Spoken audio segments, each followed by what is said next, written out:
Так, видеокомментарий к участку номер 1. Мы сейчас едем по пути в Керчь, потому что мы сейчас живем в поселке Приморский.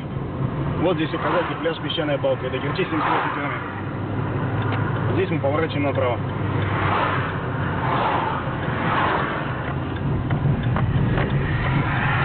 Здесь автобусная остановка. И это что-то типа дачного поселка, наверное. Да, вот здесь. Смотри по сторонам, пожалуйста, чтобы видно было, где въезд в этот.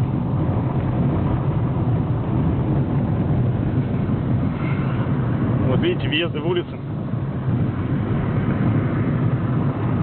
Вот здесь вот тоже въезды. Ну, то есть, короче, это просто дачный поселок. И вот остановки такие каждые 500 метров стоят. Даже меньше, наверное. Метров 300. Ну, нам нужно ехать прямо, и впереди уже видно море. Если посмотреть. Вот. Наш участок находится немного дальше.